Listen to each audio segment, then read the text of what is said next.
Welcome to the eXplorminate podcast.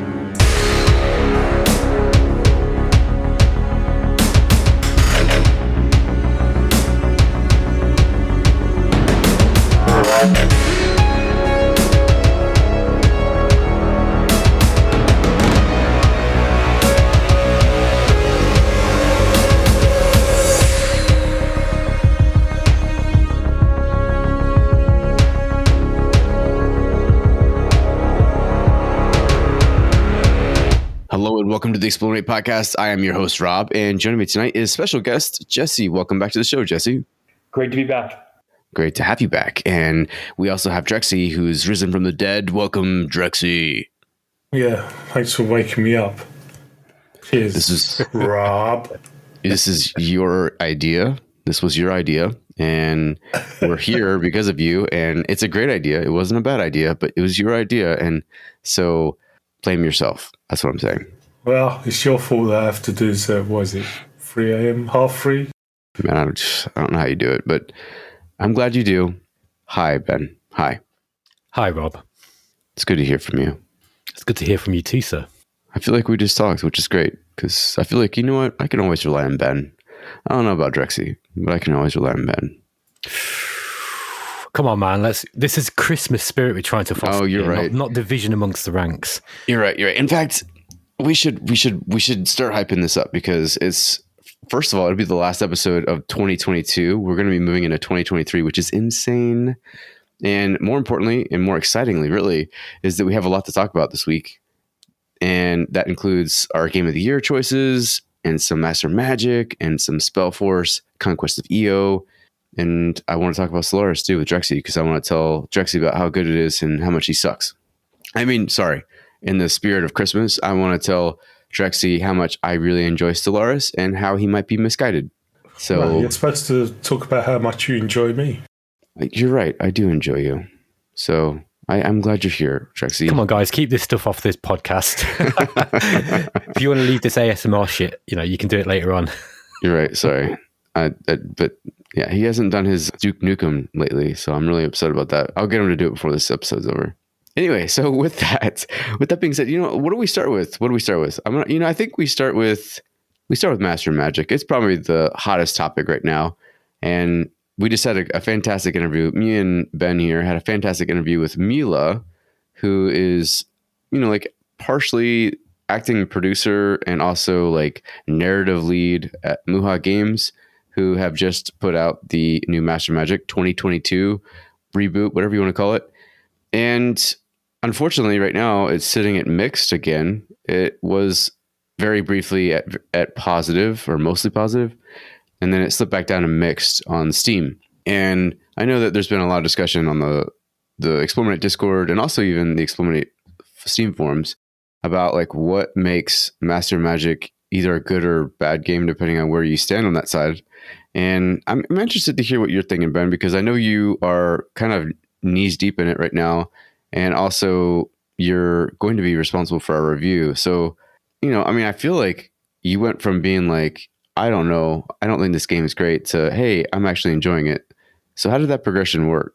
Okay, so if you'd have asked me this question yesterday, the answer that I would give you would be completely different. And I've actually spent a day today playing it as much as I could. And I think that we need to talk to Jesse, by the way, because Jesse's also played this. And initially, my thoughts were very much aligned with what I think he thinks. But I've kind of changed my mind a little bit. So actually, let's hand it over to Jesse first, and then I'll finish off, because I'm interested to hear what he said, because I agree with a lot of what his point is. Go ahead, Jesse.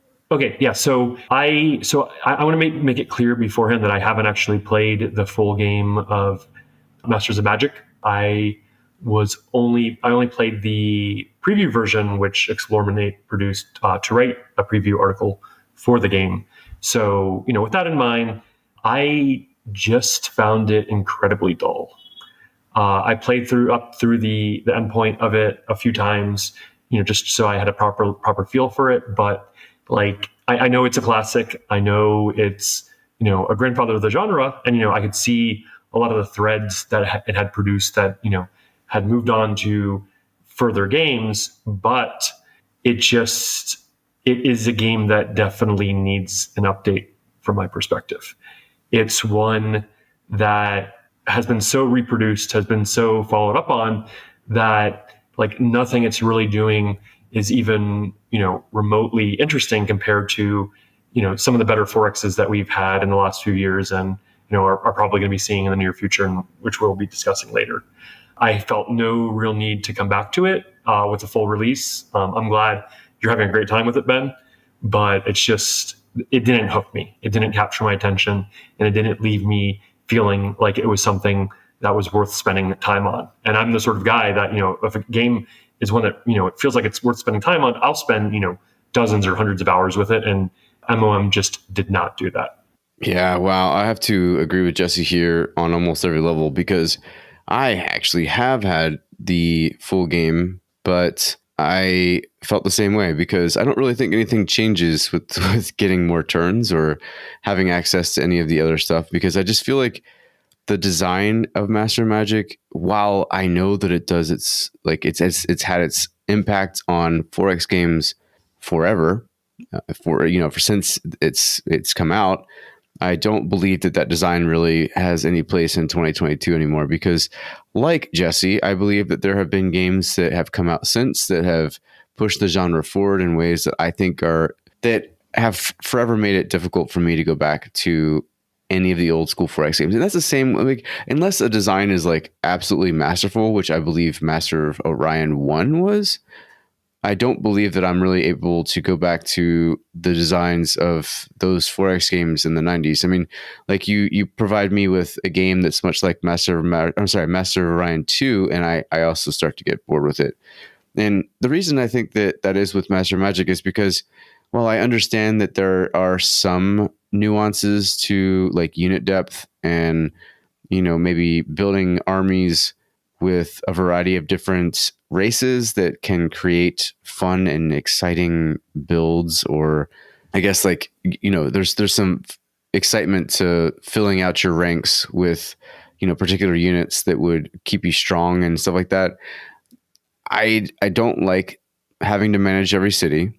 I don't like that there aren't that many units per race. I don't really like that you can pick up all the races. I know these are all like Master Magic staples, and so I think that I just don't like Master Magic anymore. I wanted to, I really did, but there's not enough here that's made it modern enough for me to enjoy, and there's also too much in the way of keeping true to a game that was made 30 years ago that's just not there anymore. I mean, there's so many 4X games that have come since that make things more fun, and it's just not doing it for me. So sorry. I know that like what Jesse said, I'm glad you're enjoying it, Ben, but it's just not, I'm not going to sit here and wax poetic or even say anything really positive because I don't like it. But, I do want to, before I finish my diatribe here, I do want to apologize to Muha Games, because I'm a huge fan of them. I feel like what they did with Theo 1 and Theo 2 was fantastic. And I do appreciate what Slytherin does with most of their published games, but I feel like they dropped the ball here, and that's my personal opinion. I think it's a bit of a case, damned if they do, damned if they don't with this game, because you get a lot of people complaining about, it's what you're saying, that in this day and age, this sort of game isn't really good. But then if they made a lot of changes, then you would have had a bunch of people who are massive fans of the original going, they changed it, like that Master of Orion game that came out or whatever. But one thing I don't understand is why they didn't have a caster magic mode built in right off the get-go. I'm figuring that maybe it's going to come as a DLC at some point, but really it should have been in the release version. Okay, so I think there was a big problem here, and one of the big problems was that Slytherin made a massive mistake giving the press version a massive time limit like that, or a really strict time limit. This game is so slow because it's based around the version 1.31 release version that Simtex released back in 94 or whatever, and it's just a snail's pace game, unfortunately. Muha have made some mechanical changes to try to speed things up, but it's just not enough. I really, really like Slytherin. I think they make good game. They produce good games. They're generally great to deal with. They made a massive mistake here. No wonder Jesse didn't get into it, because there's nothing to see in 100 turns. It takes 100 turns to, like, while you're still building your initial cities. I usually haven't done any combat by that point, or very, very small amounts, unless I'm trying to go for a rush build. So that's the first thing I want to say. I think I really did not like that. That's the first time I've seen it from Slytherin. I don't want to see it again. It's really, really unhelpful, particularly for when people are trying to get an idea about the game. The big issue, Drexy touched on this, and I think the problem with here is that Muha couldn't really win this one. This is a game they couldn't really win, because in the interview, Mila said they didn't want to make Caster of Magic because Caster was, its own game, and it was kind of too different, and it would have upset purists who like the original game. The problem is the original game isn't that good. So what they've done is they've made a really good remake. The problem is it's a remake of quite a bad game, right? So they could have made a really good game, because Caster of Magic is amazing, and I think Caster of Magic is probably one of the best it's one of the best Fantasy 4X games that's ever been made. It's up there with Fall from Heaven, and it's a different game completely, but it's really, really good. It's super tight. The game design in it is really, really clever. It's got good AI. There's basically everything, everything in there that you want in a game like that. Unfortunately, Muha, were forced to make this remake of a bad version of the game. The difficulty curve puts people off, and this is the problem. Like, if you remember Lucid Tactics talking about this when we interviewed him, he made the point that Master of Magic is one of these games where the mechanics are complex, they look simple, but it's actually really difficult. So most people don't actually get into the game, and you've got to really understand the meta and game mechanics to really be able to understand the nuance in it. So most people aren't willing to play for 12, 24, 36 hours in order to start getting their head around how it plays before they kind of write it off as being a bad game. So that's also an issue. Again, this ties in with this whole thing about Slytherin just putting this stupid 150 turn limit on the press release. It's just, that wasn't going to work. You actually have to play the game to really kind of understand why it's a good game. If you'd have asked me this question a couple of days ago, I'd have said, no, I'm not liking it. And the reason is because I think version 1.31 is a bad game and Caster of Magic is a way better game. They should have done that. But everybody was going to be annoyed with this. There's no way that they could have won this game. So I don't know. It's just one of those things. By the way, Rob, you don't have to manage every city. There's an AI that manages the cities for you. You don't need to do that. And there are loads and loads of units in the game as well, if you include all the spells. And the game is quite carefully balanced. At least, well, Caster is. V1.31 has tried to make some effort to sort of come up with these builds that you can get between the different books of Magic and the different races. So there's a lot in there, and it's a really replayable game. The issue is, for me, it's just too slow, and Caster of Magic is a better game. They should have gone with Caster. So I hope that if they fix this, they're going to fix it by adding more game options, to change things like population growth, which is just glacially slow in this game, and then to add modding so that people can mod in things like, the Caster of Magic mod, because that would be great, because that would alleviate most of the problems with this game, which is just the fact that it's just snail's pace. Yeah, but they could have had Caster of Magic in there. They could have just had classic mode for all these idiots that want to play exactly the original 1.3 Master of Magic, and then you have the modern version or whatever. It could just be an option when you go to a new game where you could just pick which version you want to play. There's nothing that's stopping them from doing that. So this is what really bugs me about this, and I've been writing an article because I was going to do a video on this, and I've actually had to rewrite most of it because initially the video was very, very negative, but I've actually had a lot better time with the game since, and literally today I've actually started to understand it, so I'm enjoying it more. The issue that really bugs me though, is that Muha could have built the game from one of the later unofficial patches, which fixed most of these issues, but they didn't. Instead, they've gone and put in their own changes to fix the problems with 1.31. So if they'd have thought about it a bit more, they could have just based it off Caster or one of the one of the later, or the official community patch. That would have been way better, I think, than what they've done, because then what we've got now is we've got people complaining because the game is too different from this kind of version 1.31 broken game that everyone seems to love. And it's because they've added new mechanics and they've changed a few bits and pieces here and there, you've inevitably got this kind of contingent of people on Steam downvoting it, saying it's not the same as the original. Like, so instead of doing that, they should have either stuck to the original completely and just not changed anything, because at least then they could have made those few people happy. Or they could have just gone with one of the community patches, or the community patch, or one of the unofficial patches, and then built their game off that. I think they've kind of done that a little bit, but it just feels to me that in trying to please everybody, they've sort of pleased no one. What I will say is, though, the game is on 69% positive, by the way. So if they only need about 10 more positive reviews and it will go into mostly positive. So I don't think all is lost. I think that it's a hard crowd to please. And I think when you're making these remakes and remasters and all this stuff, it's just a game that's really hard for a developer to win, because, you know, you need to really decide who you're aiming this game at. And I don't really think they knew.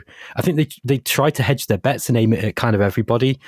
And I think that it's going to take a while for this one to really sink in. The other problem is with Master of Magic, like I said, is it's just really hard. It's a really difficult game.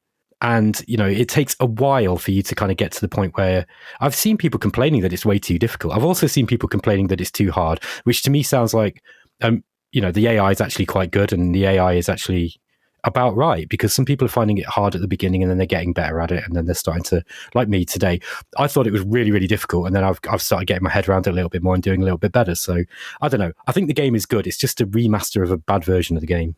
Well, then, so I mean, to create a counterpoint here, I mean, there are a lot of people, I didn't realize how caster magic, how divisive it was until this came out, because there are a lot of people that are like, basically, like, if you'd made this caster magic, I wouldn't have bought it.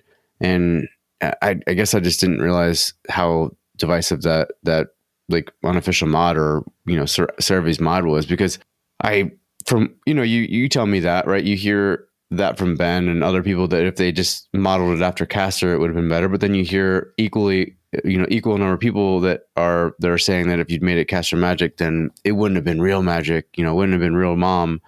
So I guess like Drexy said, they were screwed either way, right? And so that's why I kind of wish that they had just gone and done their own thing. They'd made Master of Magic 2 with the same wizards, and they had just done some new things and changed it up, like just gone ahead and done their own game, because remakes suck. I think we all know that.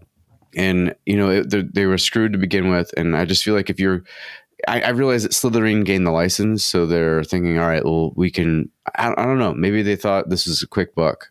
I don't know what it was, but I just really feel like that if they've given the developers of two really unique and exciting games, really, that did a lot of new things and pushed the genre forward in some ways, if they'd given the reins of Master Magic to those guys and let them try their own thing, I think a sequel to that game would have been a better idea and would have been something that we probably would have been more receptive to.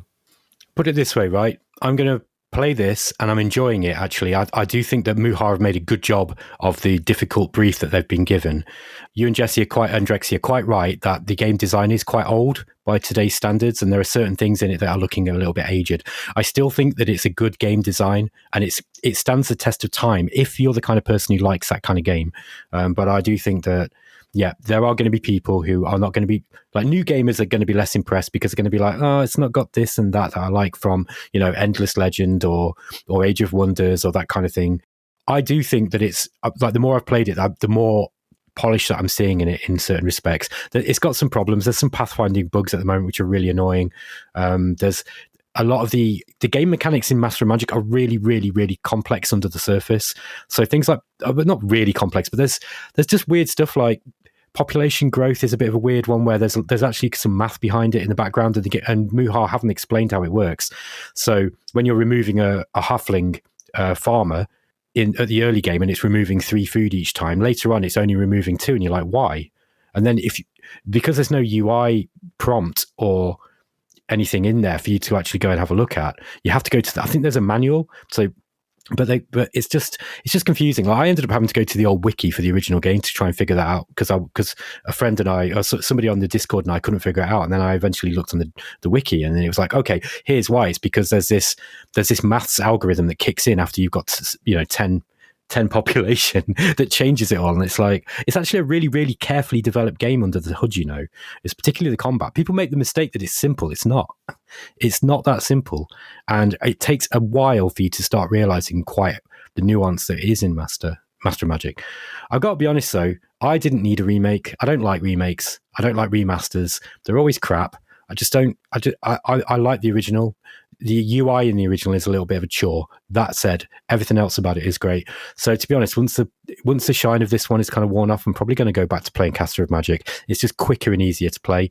But the one thing I will say about Caster, though, I think Cerevi he didn't put his best foot forward when he made that mod originally, and the default setting for it was all these weeby anime models for all the different characters, just like all these it's not cat girls, but it's basically just, a bunch of really, really weeby anime characters instead of all the original things. So I think that's part of the reason why quite a lot of people have got a bad reputation with Caster. The other thing is it's just hard as well.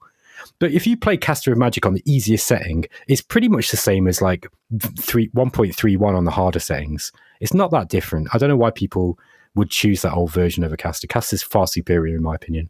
Right. I mean, for the 15th time, I think the fact is that they were screwed either way. I mean, that's just the like bottom line really, is that no matter what they did, they were going to be screwed. And I kind of got the impression when we were interviewing Mila that she understood that too.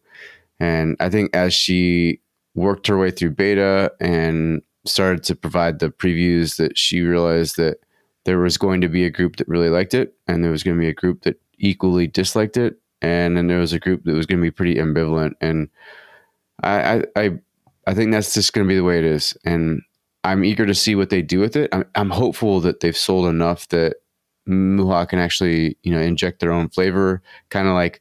I mean, like there was like a hint of that, a hint of an impression that was what was going to happen next. So let's hope. I don't want to see the Master Magic license go away, but I just don't think this was the best foot forward. So anyway, let's go into another divisive game, and that's called Stellaris. And I'm going to tell Drexy why he's wrong. I mean, so this is coming from me, right? I have literally hated Stellaris for as long as I can remember. In fact, the entirety, I think for like the first couple months, I was like, wow, this is cool and new. And I really think it's cool. But then I realized like that at the end of the day, I just wasn't enjoying myself anymore. And I came back around to it, I don't know, a month ago. Okay, what do you have to say, Drexy? I think this is the problem, that you haven't played it since release, whilst I've got close to 500 hours in it now. So this patch to me is not that amazing. The combat change is not that amazing, and it doesn't change the game, and it's still the same old Stellaris for me, because I've played it a lot more than you, I guess. Right, and that's perfectly fine. But then I think that because I have come into it and finally given its time at this point, that there's so much content and so many different ways you can create your empire that I've realized why people say it's like a role-playing game. And it's not because you role-play your faction, your race, whatever. It's not like you have to like create things or, I'm trying to think of the best way to say it. Like when people used to say that it was a role playing game, I thought it was because you had to kind of like create things in your own mind to like make it more well rounded and basically, fill in the gaps a bit with some of the things that weren't there. But no, really, the reason why people call this a role playing game is because, or at least that's the impression I'm getting now, is because there are so many different empire builds you can make that it feels like creating a character class for a role-playing game, like an action role-playing game. Like if you picked up Grim Dawn and you create your character and then you start to develop your character over time and you pick these different traits and you go down different skill trees and stuff like that, that's what Stellaris feels like in the 4X realm. Because when you create your initial traits and your initial origin and all that stuff and really just everything that you start off with, that's like creating a character build. And then throughout the rest of the game, as you're picking up traditions and all this other stuff, you are building out your character, and it actually creates a lot of depth. It creates a lot of replayability that I had no idea was there, and I'm starting to really appreciate that. And yeah, okay, so some of the gameplay isn't that fun, right? I'll admit that like the middle game kind of still sucks. I don't like some of the Galactic Senate stuff. I really just don't care about it. And maybe it's because I haven't played the right build to enjoy it. But the rest of the stuff is really fun. And I have gone into this game with a fresh set of eyes and have now explored it in ways that I never have, and realized that there's a good game there. There's actually a really, really good game there. And I think that with some more help with the custodian staff, I think that it could really become a classic 4X game. So that's my take on it. I want to come back to this game here in a second after we argue about why it's good or bad, because there's also a really cool dev diary that came out, and it definitely gave some hints on to what's next. But what do you have to say? See, this is the problem. You haven't played it enough to understand the flaws, I think, personally. Because you again, okay, it's great for you because all these 20 DLCs worth of content I've suddenly had thrown into my lap. But I think if you spend another 100, 200 hours, then you start seeing what I see of it. So I think you're sort of in this weird honeymoon period, which I've been in plenty of times with this game every time a DLC came out. But for me, what do you want to say? Come on. Well, okay, so then I still feel like I got the value of it, right? Like I still feel like I got my hours worth. If I honestly have to play this game for hundreds of hours before I'm like, oh, I see the flaws in it, then holy shit. I mean, I don't spend hundreds of hours with most games. Honestly, I think if I were to tally the most hours I have with games, I mean, a lot of them were probably in my childhood, but through like the Steam generation, so for like the past 17 years of my Steam gaming, I have probably put the most time into Endless Legend and Endless Space 2, which might be somewhere around 250 hours. I don't have time, right? And on top of that, I try to get myself involved in a lot of these games to report on them and to know what the hell I'm talking about when it comes to this podcast and for the site.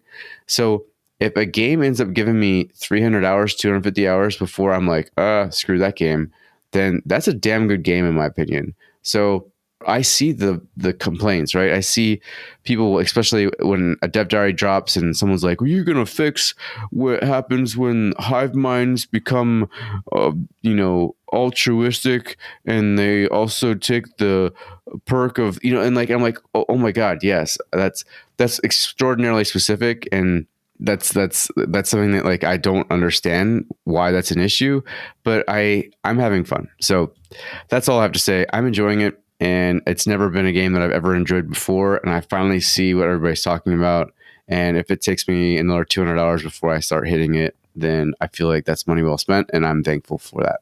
See, I think this is where me and you differ, because I'm looking for that game to fall in love with, like Distant Worlds when that came out, where that's all I want to play. I don't want to play 10 games in 1 month. I would just want to play that one game for that whole month and really enjoy it and really dig into it. And I don't know.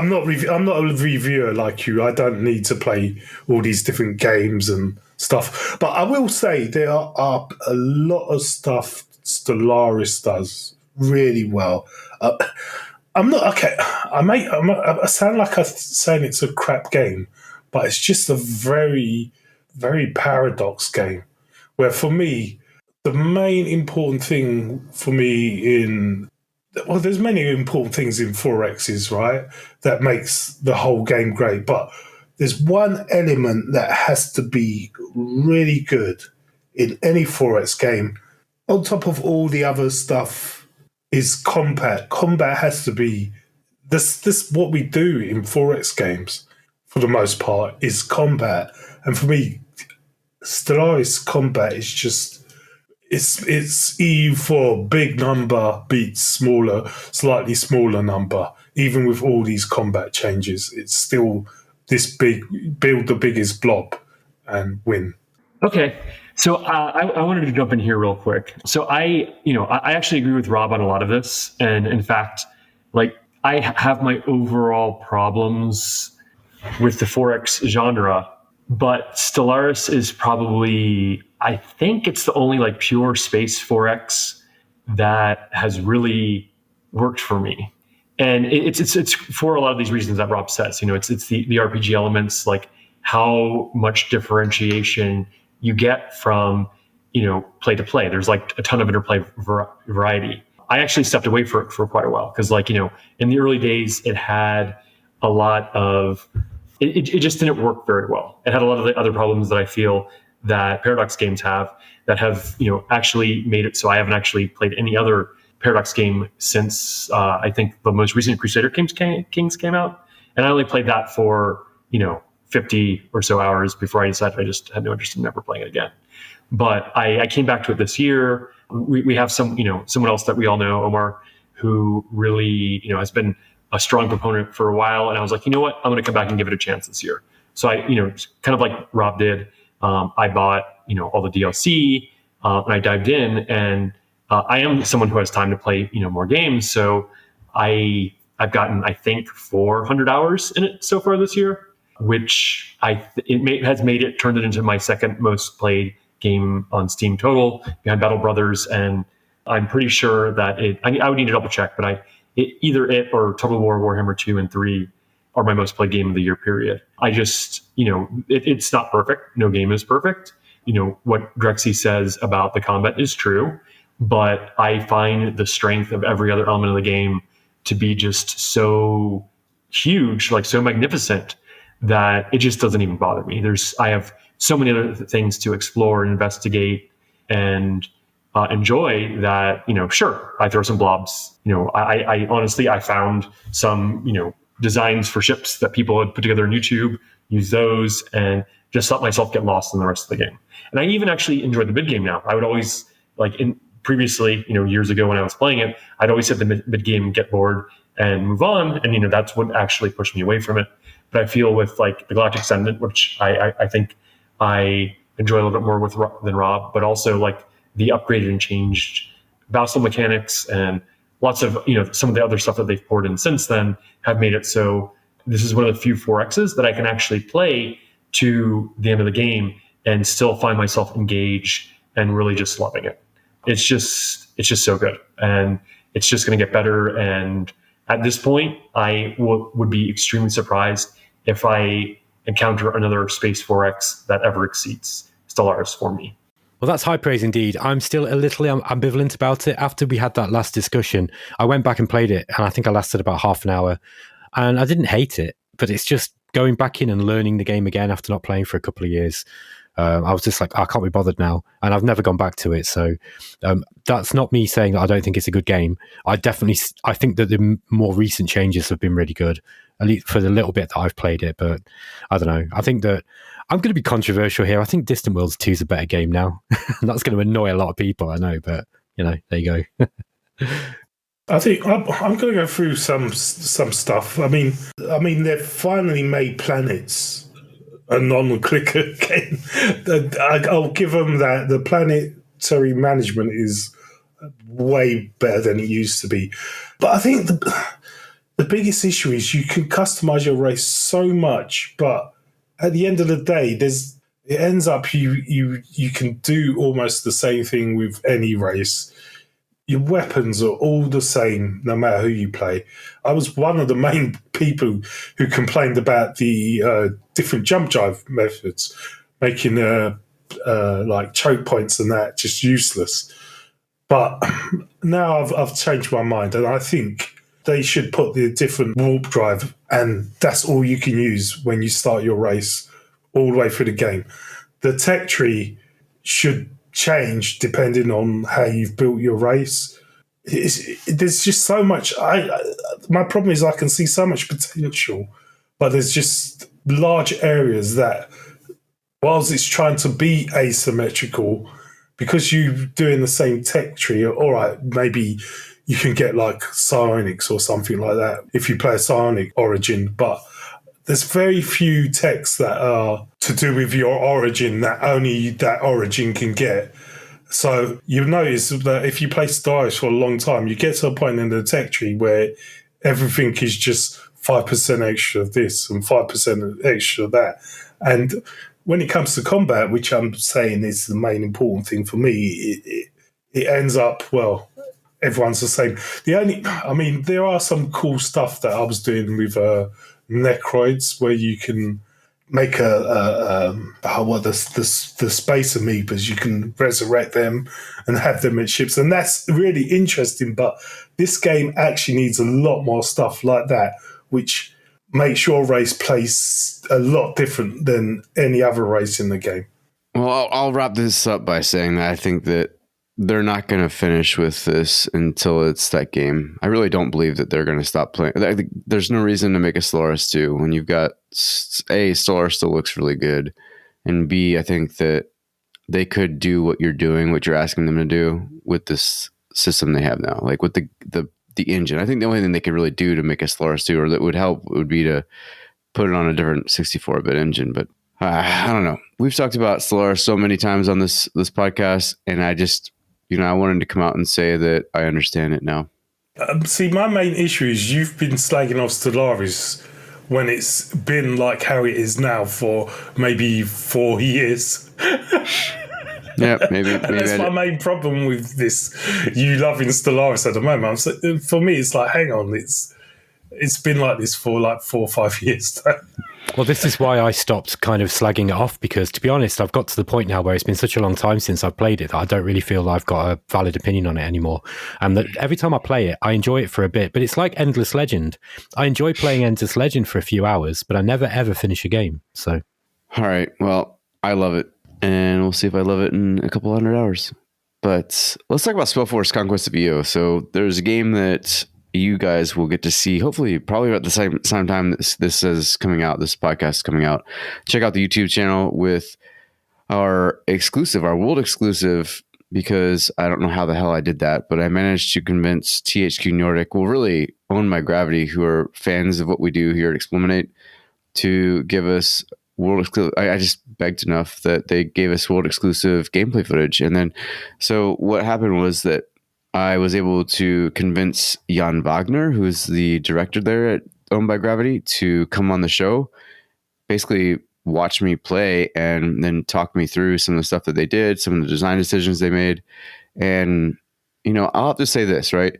I can give general impressions. I wax poetic about it on the video, and somebody who has about 25 hours in it now, I can say that it's the master magic that I wanted to see, because it does a lot of cool fantasy things. It has a lot of the same elements, right? Like the spell book is really important. Your units are important. Your unit compositions are important. And the way you upgrade your units are also important. But it also, it has that same almost trifecta of balancing your mana and so on and so forth. But the game moves in a direction that I think is unique and more fun, in that it strips away a lot of the management of what would be a 4X game and focuses more on the adventure and the antagonizing mages. And I think it just makes for a much more fun game. And there's so many quests. It's almost like a role-playing game, adventure game, and a 4X all built into one. And it's trying new things for the genre and all three genres, that it kind of almost creates its own genre. But and more importantly, it's just fun, right? That's what I want in a game. It's got a lot of great tactical combat. The combat matters. It's quick, but it matters. It really, your tactics will affect your outcomes every time. You can be up against enemies that are more powerful than you, and if you have better tactics, you're going to win. And those battles drive you forward. The adventure drives you forward, in that you want to find out the next quest. You want to read the next little blurb of quest text, and you also kind of want to find out what's going on in general. There's this overarching circle of magi that are part of the problem, but there's more to it. So I don't want to get too much into that, but there's a lot of intrigue when it comes to the story being told that makes you want to continue playing. So I'm really, really impressed with the game. And the guys were the developers behind the recent Fantasy General 2 reboot, which actually was a legit reboot in that it was new and unique and fun. And their tactical combat was really great in that game. And they've brought that same tactical mindset and tactical know-how to this game, and also added some 4X elements and some Thea elements too, which is funny because, Thea being Muha, they actually added this very Thea-like element where you get to move your mage's tower around as you consume finite resources. And, again, it's just there's a lot of tactics involved, There's a lot of strategy involved. There's a lot of fun adventure, and there's a great story. So I think people are going to be really excited to play it. And I think that you should be checking it out on YouTube if this remotely sounds good to you, because I think that it'll be a game we're going to be talking about a lot next year. Yeah, I'm pretty excited for this, especially being a huge fan of Fantasy General 2. Yeah, this is looking to be a good game. So another game to look forward to in 2023. I'm actually in the beta test for this one. I have an NDA, so I can't go too much into detail about it, but I've been given permission to provide some impressions. So I'm gonna throw something out here, which is a bit of a strong statement for me, and that is, in its current state, assuming certain balance changes that are the normal part of the beta testing process happen, I think this is one of the best games I've played in years. If it was releasing this year, it would definitely be my game of the year. It's quite possible. I would need to recheck what my rankings were for last year, but there's a good chance it would have been my game of last year as well. And I expect that 2023 is going to be an extremely strong year for new games. But going into it, it has the crown, and it'll be interesting to see if Baldur's Gate 3 or Rogue Trader, if it's released next year as I expect, are strong enough games to knock off its perch. It combines a really disparate set of elements extremely well, as Rob was described. It's fun, it's exciting, it's really resolved a lot of the issues that I've felt feel that have been frequently occurring in 4X games for quite a while, and really new and really innovative ways. And it's constantly exciting for me to play.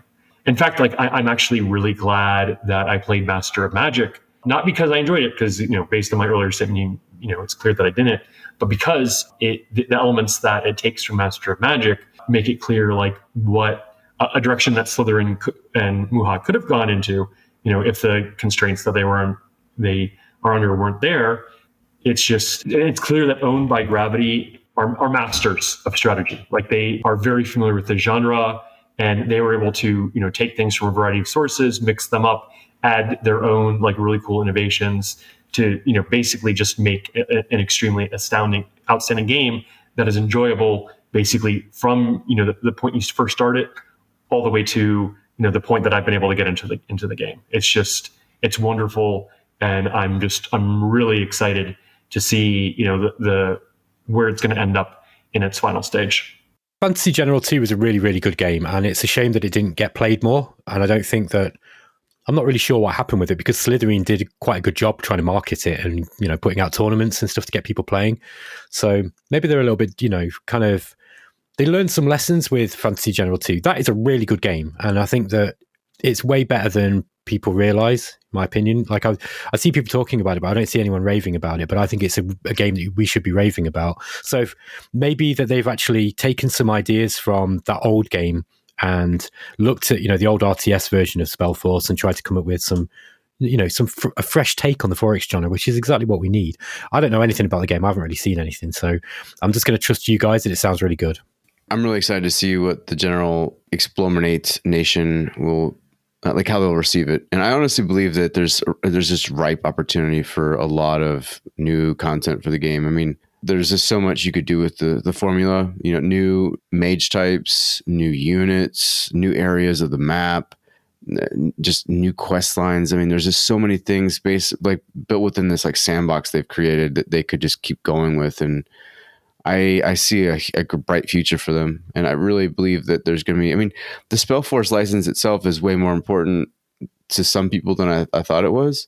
And it's more popular than I thought it was. So I know that that's going to bring over some people that probably haven't done turn-based games before. But the people that are already into turn-based games, who are 4X fans, who like fantasy adventure games or whatever the hell this is, I don't know, a fantasy adventure 4X RPG.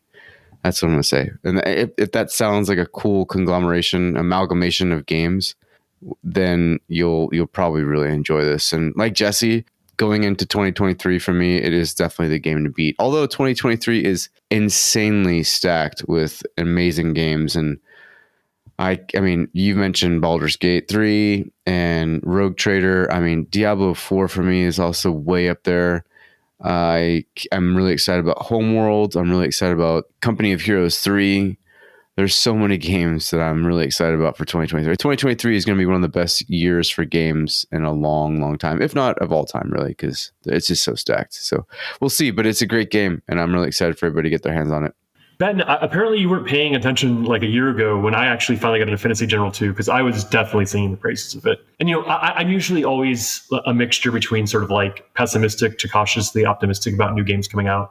And I was, and actually I was both, cautiously optimistic about this one, as well as cautiously optimistic about Muha's Masters of Magic. But, this one has definitely proven itself to me through the beta process. And I really, really am excited for you guys to get your hands on it, just to see what everybody thinks, and, argue ardently with everyone who, anyone who ends up insisting that it isn't great. Because I really hope this one's a hit, both because I'm greedy and I want to see, potential DLCs, new wizard types, new monsters, more of everything essentially. And also because this is, this sort of game, the sort of masterpiece. I'll go as far as to say that I think it's going to be a masterpiece that I want to be influencing the entire 4X and 4X adjacent genre, because for many years I've been I found the 4X genre in general to be kind of tired. There's still occasional 4Xs that will pop up and I'm excited about. I think they're fun. I really like Shadow Empire. I'm enjoying my time with Stellaris, but mostly it seems that they're following the same loop with different sorts of bells and whistles, and it's dull, it's boring, it's not interesting or innovative. And I really feel that this one is interesting and innovative, and the 4X genre needs a shakeup, and I feel like this is the game, if it's successful, that can do that shakeup. Yeah, I agree with you 101% there. I agree with you completely. I'm the same. I'm sick of 4X games at the moment. They're all derivative. It's very, very rare for one to come out that's actually as good as something like Shadow Empire and to be worth playing over the others.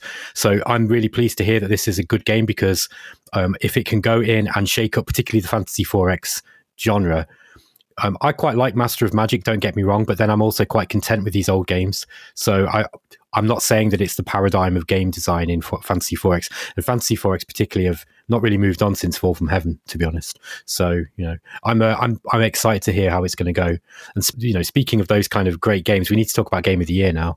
I do think that at the beginning of the next year, I want to talk about the games we're most excited about for 2023, because we kind of touched on that. And I think as I was starting to talk about it and think about it, there's also Aura, History Untold, and Zephon, and all these other games that I'm just extraordinarily excited for. So I do want to do an episode where we're talking about the games we're most excited for in 2023. It can be across all genres, but for 2022, when I look back on 2022, the game that really absorbed me the most and really had my attention the most was easily Terra Invicta. And I realize that some people will say that you can't use an early access game as a game of the year. But for me personally, I know that they're doing tweaks and they're making the game better as time goes on, but the significant foundation of Terra Invicta has already been built, and the game itself is already very fun. And when it came out, I was obsessed with it and the discussion around it, and it really kind of consumed me for a couple months. I have 40 hours with the final product, but the time before that was much higher. And the only reason I haven't come back to it and I haven't gone back through it is because I want it to be finished before I go back and really dive in. I'm hopeful that it'll be during a time where there's maybe a lull in the insane year that 2023 will be. But yeah, I think Terra Invicta has my easy vote for Game of the Year. I was like I said, I was just so enthralled by it for a couple months. I really enjoy it. I think there's still a lot of life in it. I mean, it's not even out yet, but I still think there's going to be a lot of modding around it. And I'm really looking forward to its, likely long life as well. So Terra Invicta for me. What about you, Mr. Drexy? Yeah, for me, I'm going to say Elden Ring. I'm sorry. I know it might piss off a lot of people, and people go, it's a forest game, it's a strategy, but honestly, that's probably the game I played most this year. It did come out this year, right? Yeah. But okay, from the strategy and 4X game realm, I definitely want to give a shout out to Terra Invicta. That's definitely up there for me. Of course, Distant Worlds 2. Whilst for me, it needs more content, but it's definitely, now they've got all the majority of the bugs out of the way, I'm hoping to see a quick development on there. But yeah, good job on Distant Worlds 2 and turning around from an awful release to an actual playable game. A couple other shout outs is Symphony of War was really good. I really enjoyed that. And Songs of Conquest. But yeah, screw you guys. I'm going to say Elden Ring because I've played that the most this year. And I have always hated Souls games. I never got into Souls games. So it was a big surprise for me. I enjoyed that. All right. Well, of course, you're defying expectations. I wouldn't expect anything less of you, Drex, but it's good. I like it because I actually loved Elden Ring a lot too. I played it a bit on the PC, but I played the ever-living shit out of it on Xbox. I mean, like 100 and something hours this year. Love it. It's easily my favorite. I even bought it again. That's how much I like it. Yeah, it's a wonderful game. I really enjoyed it as well. Really, really enjoyed it. So if you're into role-playing games, Elden Ring is all it's cracked up to be.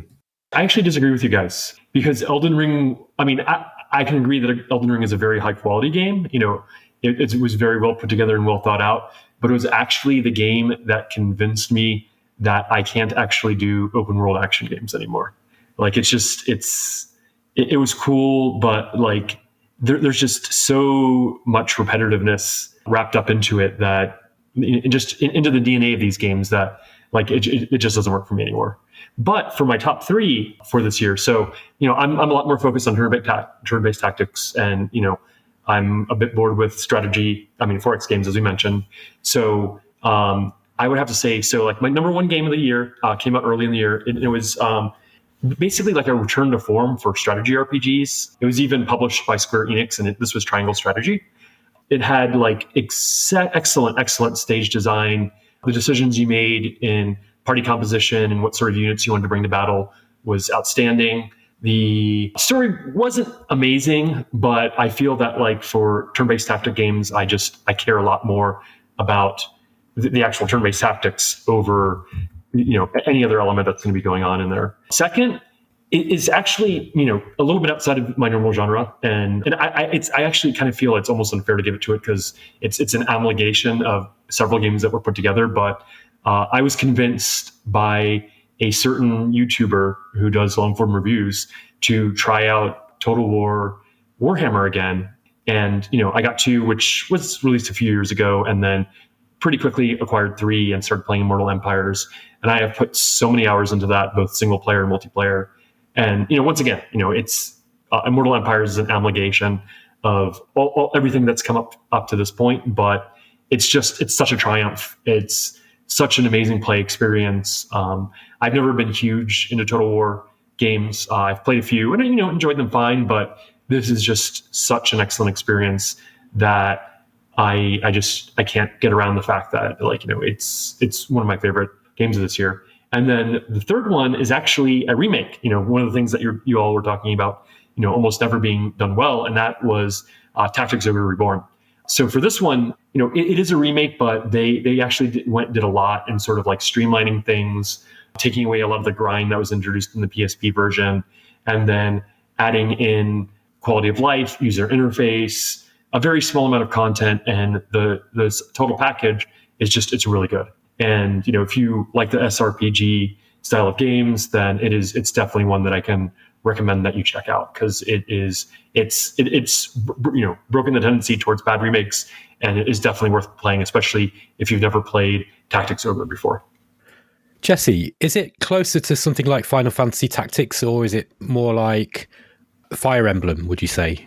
I would say it's closer to Final Fantasy Tactics. It actually is an inspiration for Final Fantasy Tactics. It came out earlier than it. It doesn't have like the job system, which for me actually really makes Final Fantasy Tactics stand out, but it has a lot of the other things that went into it, sort of like elevation mattering, isometric structure, you know, I guess isometric views and battlefield maps. It has a speed system as opposed to a I go, you go setup. So it's definitely in the, you know, Final Fantasy Tactics line of games, or really it should be called the Tactics Ogre line of games.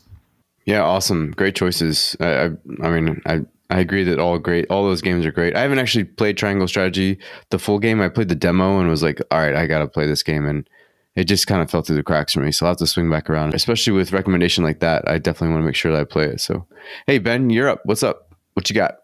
This has been a difficult one for me because 4X wise, honestly, I think this was a bit of a bad year. I don't think it was the worst year we've ever had, but it was underwhelming. There was several disappointing releases that got better. So for 4X games, I'm going to pick Distant Worlds 2. I think that it's a lot better game than it was on release. It works for me now where, I'm not getting this massive slowdown, whatever it was that was broken in the engine, they fixed. The game is getting better. There's a member of our community who is a game developer called Delta V, who's made some very, very good criticism of Distant Worlds 2 and where it is lacking. And I'm going to talk to him at some point and just kind of pick his brains about exactly what it is that he doesn't like.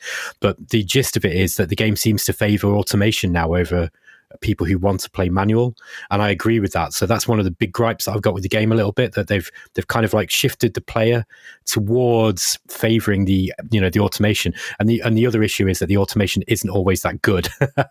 However, I feel that the game is incrementally getting better. We've got some interesting things coming up, I believe, from them soon. So I'm confident that Distant Worlds 2 is going to start edging its way back towards where Distant Worlds Universe was, except it's just going to be a better game overall. I think for my second game, I'm going to pick Dwarf Fortress, the Steam release. I love Dwarf Fortress. I've been playing for a good few years. I'm not particularly good at it, but I'm getting better. It's just an amazing game. There's not much more for me to say. I think the Steam version has been very, very good. It's got a few little things that annoy me, but for the most part, hell, my girlfriend's playing it, and there's no way that she would have played ASCII Dwarf Fortress or even messed around, modding the tile sets in and all that kind of stuff. So, and my younger brother, who always turned his nose up at it, has started playing, and he's loving it as well. So, mission complete for Bay 12. I think that they really needed to get more people playing, and they've done it, and it's a massive success. I think they've sold a hell of a lot of copies, have made a shitload of money, and I'm just dead pleased. Dwarf Fortress is amazing. If you've not played it yet, go and play it. It's the best colony game out there. And then finally, I'm with Jesse on this one. I think Total War Warhammer 3 has become the game of the year for me. I haven't played it a whole lot in the last few months. But then again, I didn't actually play Warhammer 2 very much until this year or until late last year.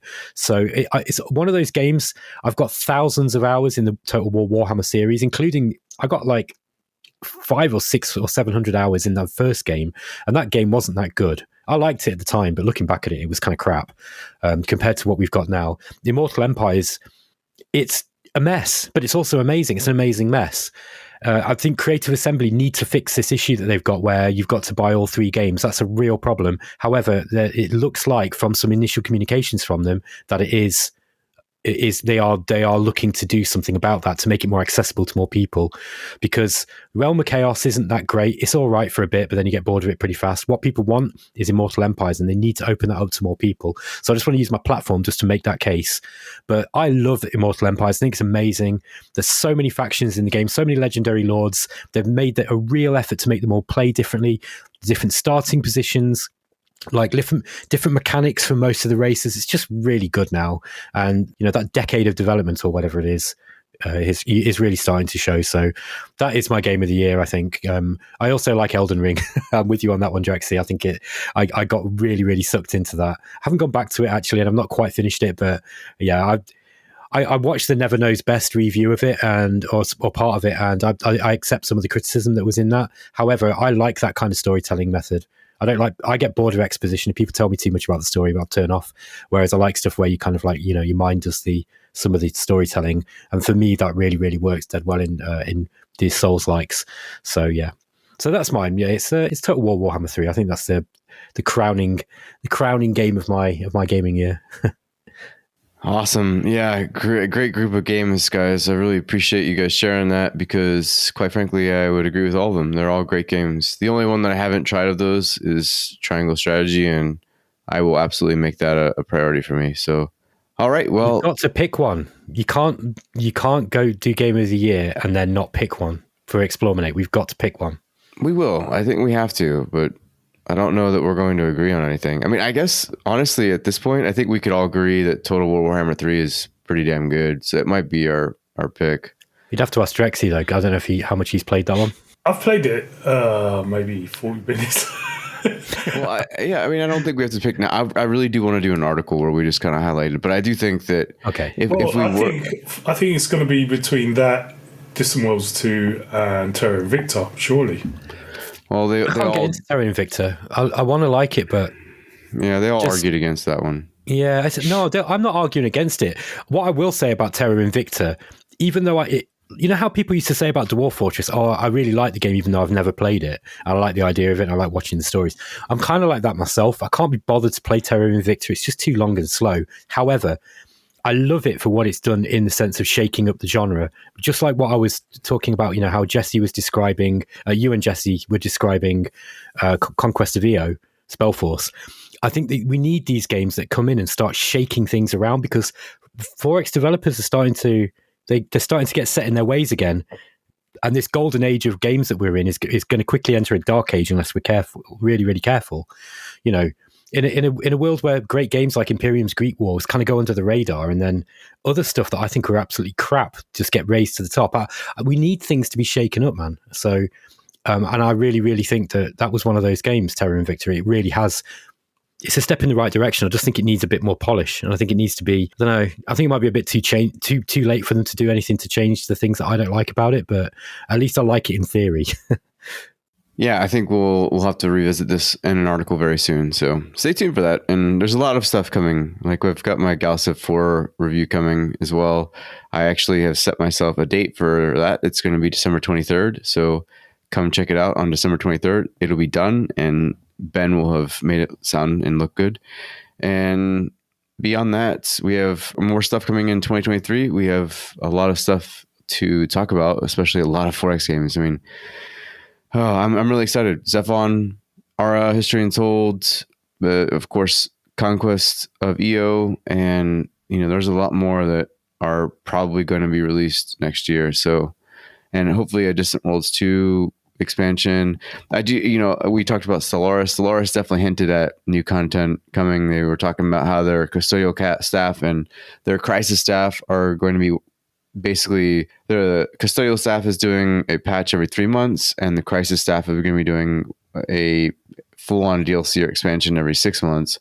And so we're going to be due for an expansion somewhere, or a DLC somewhere in the like March or April timeframe. And with that, the hope and the excitement is that there was a quick solving of the puzzle that the Stellaris dev team put out with their last dev diary, and it sounds like there's some sort of DLC or something coming with like contacts. It says the message itself that was decoded was "contact is coming," or contact is something is coming, or something like that. Contact is coming. Basically, what they did was it like a bunch of RGB colors, and then and they dropped it down them into hex code, and it basically decoded the colors into "contact is coming." So people are guessing that's a hint for the new DLC, and some people have even been thinking whether you're actually going to play as one of the what are they called, like the primitive races? Yeah, one of the primitive races, or there might be a new mid or late game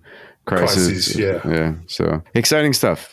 If they make combat and warfare in particular a really important part of Stellaris, and as fun as it is in other games like Distant Worlds, then I will love Stellaris, because I like everything else about it. I just can't stand the damn combat. This is what I was saying. This was my point, that the combat is just not good enough, and the changes they've made are not good enough. It's just big number versus big number. Who's got the biggest number wins. They need to make weapons a lot different from each other, and okay, let's just move on. Let's end the podcast because I'm tired and I'm rambling. But yeah, I can't see how they're going to fix combat ever. Well, there's a lot of us that don't need combat, and regardless of your complaints about combat, until some big empire comes knocking on your door and you can't circle jerk yourself enough in a 20-man federation to not be attacked when you're building tall and making gardens in the sky and stuff, and you just get blapped. So, I mean, you were saying in was it the SpellForce game that you can use tactics to beat a bigger force? Well, Sorry, you can't do that in Stellaris. Other than circle jerking yourself in the massive federations, which I Jesus, hate. good God. You just keep dropping the circle jerk, huh? I'm just going to keep saying that at the end. Hey, 2022 is over. Let's circle jerk. Jeez. All right. Well, guys, I really appreciate you joining me tonight. Stellaris is great. Thanks for joining me, Drexy. Yeah, no problem. Fuck Stellaris. And Jesse, thanks for joining us tonight and providing some actual input on strategy games. I was happy to join you all. That's much more than Drexy ever does. So, Ben, welcome back to the show, Ben. I don't know why I just said that. Ben, Wow. thanks for being here, Ben. I'm tired. Thanks for being here, Ben. Anytime, man. It sounds like somebody's cast a spell of confusion on you, Rob. Like, Yeah, 100%. I do, like as in the spirit of the holidays and as like an exit to 2022, I do want to say that I appreciate you guys always being up at 2 or 3 in the morning, whenever the hell you guys get up to do this with us, because without you guys, the show would be just me most of the time. So thank you for being here and for making this show what it is. Yeah, I'm just remembering when you said Humankind was going to be the game of the year. Yeah, I was wrong about that. You're right. Look at me now. About certain things, though. Come on. I mean, for ages I was saying that I thought Master of Magic was a dead loss, and now I'm enjoying it. So there you go. Yeah. Funny how things can change, right? So anyways, guys, thanks for joining us. This was Rob, Ben, Drexy, and Jesse for eXplorminate. Until next time, keep exploring.